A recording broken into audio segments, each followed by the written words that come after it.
Hello student, कैसे हैं आप लोग। उम्मीद है कि आप लोग बहुत ही अच्छे होंगे और आप लोग का पढ़ाई भी बहुत ही अच्छा चल रहा होगा।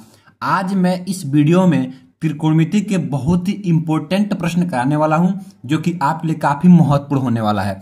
ऐसा प्रश्न काफी बार पेपर में आया हुआ है, तो इस वीडियो को और इस क्वेश्चन को आप लोग ध्यान से देखिएगा और ऐसे आप लोग करने का प्रयास कीजिएगा। देखिए, दिया गया क्वेश्चन कि यदि साइन ए बराबर 3/4 तो कॉस ए और टेन ए का मान परिकलित कीजिए, मतलब ज्ञात कीजिए। ठीक है, देखिए तो सबसे पहले जो दिया है, क्या दिया है, ये आपका दिया है, देखते हैं दिया है, क्या दिया है, साइन ए बराबर 3/4 ये हमको दिया गया है, बिल्कुल सही। अब इसी से हम लोग प्रश्न करेंगे, यानी कि प्रश्न को हल करेंगे। हमको पता है कि साइन थीटा का मान, क्या, साइन थीटा का मान आपका यहां पे लंब बटे कर्ण होता है, लंब बटे कर्ण होता है। क्या होता है, लंब बटे कर्ण होता है। तो जो दिया गया है 3, ये आपका लंब हो जाएगा और जो 4 है ये आपका कर्ण हो जाएगा। यानी कि यहां हम लिख सकते हैं कि आपका लंब इक्वल टू आपका 3 और कर्ण इक्वल टू आपका कितना, 4। बिल्कुल सही। अब देखिए, हमको लंब पता हो चुका है और कर्ण पता हो चुका है। अगर हम कहीं से आधार निकाल लें, क्या निकाल लें, आधार अगर निकाल लें किसी सूत्र से, तो बस अब हम लोग क्या करेंगे, हम इन दोनों का मान ज्ञात कर सकते हैं, कॉस और टेन का। देखिए क्या करेंगे, हमको पता है पाइथागोरस प्रमेय से क्या होता है कि कर्ण का स्क्वायर, क्या होता है, कर्ण का स्क्वायर बराबर होता है आपका लंब का स्क्वायर और प्लस आपका आधार का स्क्वायर, आधार का स्क्वायर ये होता है। तो हमारे पास कर्ण तो पता है, जब कर्ण के स्थान पे 4 भर देंगे तो 4 का आपका क्या हो जाएगा, वर्ग, बराबर लंब हमको पता है 3, तो 3 का क्या कर देंगे हम लोग, यहाँ पे वर्ग कर देंगे और प्लस हमको आधार तो निकालना है, तो आधार को ऐसे ही रहने देंगे, आधार को आधार ही रहने दीजिए। ठीक है, अब क्या करें, देखिए इसको इधर भेज देंगे। तो सबसे पहले 4 का वर्ग करते हैं, कितना होगा, तो 4 का वर्ग आपका 16 बराबर 3 का वर्ग आपका 9, अब प्लस ये आधार का तो स्क्वायर होगा ही, बिल्कुल सही। अब ध्यान दीजिए, अब हमको कैसे करना होगा, अब इस 9 को इधर भेज देंगे तो आधार इक्वल टू ये प्लस में आएगा तो माइनस, इसको अब हम ऐसे लिख सकते हैं कि आधार का स्क्वायर बराबर 16 और ये जगह तो माइनस का 9, बिल्कुल सही। अब देखिए यहां पे तो आधार का स्क्वायर बराबर 16 में से आपका जाएगा 9, तो कितना बचेगा आपका, ये 7 बचेगा। और यहाँ स्क्वायर है, ये स्क्वायर इधर जाएगा तो आपका ये अंडर रूट के अंदर हो जाएगा, यानी कर्ण के अंदर। तो आधार बराबर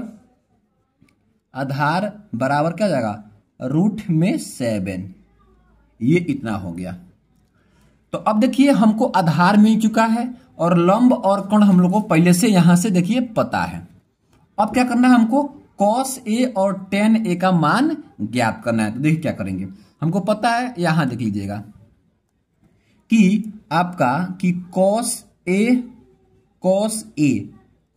का सूत्र क्या होता है, तो आपका होता है आधार बटे कर्ण। क्या होता है, आधार बटे में क्या होता है आपका कर्ण होता है, आधार बटे कर्ण। तो चलिए हम मान भरते हैं। तो यहां पे आपका कॉस ए इक्वल टू आधार कितना है जी, देखिए अभी निकाले हैं, आपका कर्णी के अंदर 7 और बटे में आपका कर्ण कितना है, तो कर्ण आपका देखिए यहाँ पे 4 है, तो यहाँ पे हम लोग 4 भर देंगे। तो ये कॉस ए का मान, ये पहला का आपका आंसर हो जाएगा। दूसरा बोला है टेन ए, चलिए देखते हैं टेन ए। तो टेन ए इक्वल टू क्या होता है आपका, तो लंब बटे आधार होता है, लंब बटे आधार, लंब बटे आधार।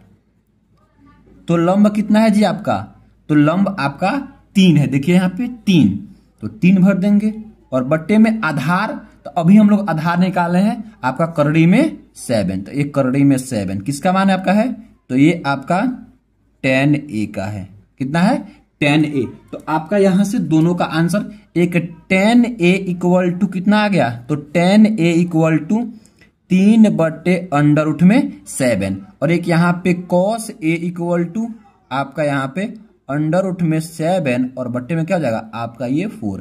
तो यही क्या हो जाएगा, दोनों आपका आंसर हो जाएगा। तो ये प्रश्न आपका 4 नंबर का था, तो ऐसा प्रश्न आप लोग तैयार कर लीजिएगा। आइए देखते हैं एक और प्रश्न जो कि काफी महत्वपूर्ण है।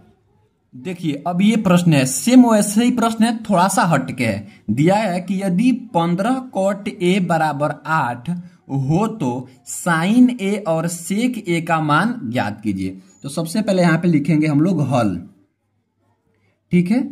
और आपका दिया गया 15 और cot a इक्वल टू आपका 8, बिल्कुल सही। अब ध्यान दीजिए यहां से हम लोग क्या कर सकते हैं, cot a इक्वल टू निकाल सकते हैं, कितना 8 और ये गुणा में आएगा तो आपका यहाँ पे 15 भाग में हो जाएगा। यानी यहां से आपका cot a इक्वल टू 8/15 हो गया। अब ध्यान दीजिएगा हमको पता है यहां से सूत्र से कि cot थीटा इक्वल टू आपका आधार बट्टे लंब होता है, आधार बट्टे लंब होता है, आधार बट्टे लंब होता है, बिल्कुल सही। तो यानी कि ये आधार है आपका 8 और लंब कितना है आपका यहाँ पे 15। तो यहां से हम लिख सकते हैं क्या कि आधार इक्वल टू 8 और आपका लंब इक्वल टू कितना 15। ये आपको यहां से पता हो गया। अब क्या करेंगे, अब देखिए हमको साइन और सेक का मान ज्ञात करना है। तो सबसे पहले हमको यहां से, यहां पे आधार है और यहां पे लंब है, तो हमको कर्ण निकालना पड़ेगा। तो कर्ण निकालेंगे पाइथागोरस प्रमेय से। तो लिखेंगे यहां पे क्या, पाइथागोरस प्रमेय से, पाइथागोरस प्रमेय से। तो पाइथागोरस प्रमेय क्या कहता है कि आपका यहां पे देखिए कि कर्ण का स्क्वायर बराबर आपका लंब का स्क्वायर और प्लस आपका आधार का स्क्वायर, बिल्कुल सही। अब ध्यान दीजिए यहां पे कर्ण है तो हमको कर्ण का तो मान निकालना है, हमको लंब का मान दिया है। तो ये आपका कर्ण का स्क्वायर बराबर लंब कितना है 15, तो 15 का स्क्वायर और प्लस आधार कितना है 8, तो 8 का आपका स्क्वायर हो जाएगा, बिल्कुल सही। अब देखिए यहां पे आपका कर्ण का स्क्वायर बराबर 15 का होता है आपका 225 वर्ग और प्लस 8 का वर्ग आपका होता है कितना 64। तो यहां से हम लोग क्या करेंगे, अगर कर्ण का स्क्वायर निकालें तो कितना होगा 225 और आपका 64, यहाँ पे 200 आपका कितना हो जाएगा 89 हो जाएगा, बिल्कुल सही। अब देखिए हमको केवल अगर कर्ण निकालना हो तो क्या करेंगे, ये आपका 289 है और ये अंडर उठ जाएगा तो क्या हो जाएगा, इधर वर्गमूल हो जाएगा, ये अंदर हो जाएगा, यानी कि ये वर्ग जाएगा तो इधर वर्गमूल कर देगा। अब यहां से क्या करेंगे हम लोग, अगर कर्ण का मान निकालेंगे तो क्या होगा, ये देखिए 289 है और 289 आपका कितना होता है 289 17 का वर्ग, यानी कि 289 का वर्गमूल कितना होता है 17 होता है। यानी यहां से आपका कर्ण का मान निकल चुका है, कितना निकल चुका है, तो कर्ण का मान आपका यहां से 17 आ चुका है, बिल्कुल सही, ठीक है। अब हमको क्या करना है जी, अब देखिए हमको क्या निकालना था, देखिएगा यहां पे हमको निकालना था साइन ए और सेक ए। चलिए यहीं पर निकाल देते हैं, जगह है दिखाई दे रहा है, बिल्कुल सही दिखाई दे रहा है। चलिए यहां से बिल्कुल सही, चलिए देखिए क्या है, सबसे पहले हम लोग को इसको निकाल लेंगे। ये आपका साइन ए, तो आप लोगों को सूत्र पता होना चाहिए, 6 त्रिकोणमितीय अनुपातों में से यह है। तो साइन ए क्या होता है, आपका होता है लंब बटे कर्ण, क्या होता है लंब बटे में आपका होता है कर्ण, लंब बटे में क्या होता है कर्ण। तो लंब कितना है, अभी लंब देखिए यहाँ पे 15 है, तो 15 भर देंगे। अब कर्ण हम लोग पहले से निकाल चुके हैं, देखिए यहाँ पे कर्ण कितना है आपका 17 है, तो क्या भर देंगे यहाँ पे हम लोग 17 भर देंगे। तो ये आपका 17, यानी कि साइन ए का मान ए हो गया, ठीक है। तो साइन ए का मान कितना हो गया आपका 15 बटे में 17 हो गया, 15 बटे में आपका 17 हो गया। दूसरा पूछा है आपका क्या, सेक ए का मान। क्या पूछा है, सेक ए। तो सेक ए का मान क्या होता है, तो ध्यान दीजिए सेक आपका कॉस का उल्टा होता है। तो कॉस क्या होता है, आधार बटे कर्ण। तो ये क्या हो जाएगा, उल्टा हो जाएगा, तो क्या जाएगा कर्ण बटे आधार। तो ये लिख देंगे यहाँ पे क्या, कर्ण और बटे में आपका आधार, कर्ण बटे आधार। बिल्कुल सही। अब देखिए कर्ण बटे आधार, तो कर्ण का मान आपको पता है कितना है, कर्ण का मान देखिए हम लोग यहां निकाल चुके हैं। तो हमको कर्ण का मान पता है कितना, आपका 17। और आधार देखिए, आधार हम लोग पहले से यहाँ पे देख चुके हैं। देखिए आधार कितना, 8। यहाँ पे हम लोग 8 भर देंगे, तो ये आपका हो जाएगा 8। किसका मान है, आपका ये सेक ए का मान है। बिल्कुल सही। अब क्या करेंगे देखिए जी, अब इसको हम लोग ब्रैकेट में बंद कर देंगे ताकि इसका मान हमको ज्ञात करना था, और यही आपका क्या हो जाएगा, आंसर हो जाएगा। ठीक है ना। तो इसको हम लोग ऐसे करेंगे। तो ये दोनों प्रश्न काफी महत्वपूर्ण थे, ऐसे एक प्रश्न आपको पेपर में जरूर मिलेगा। तो आई होप, मैं आशा करता हूं कि आप लोग इसको तैयार करके रखेंगे। यदि आपको वीडियो अच्छा लगा है तो वीडियो को लाइक कर दीजिए, और आप लोग चैनल पे पहली बार आए हैं तो चैनल को सब्सक्राइब कर लीजिए, ताकि ऐसा वीडियो आप लोग को हमेशा मिलता रहे। Thank you for watching this video.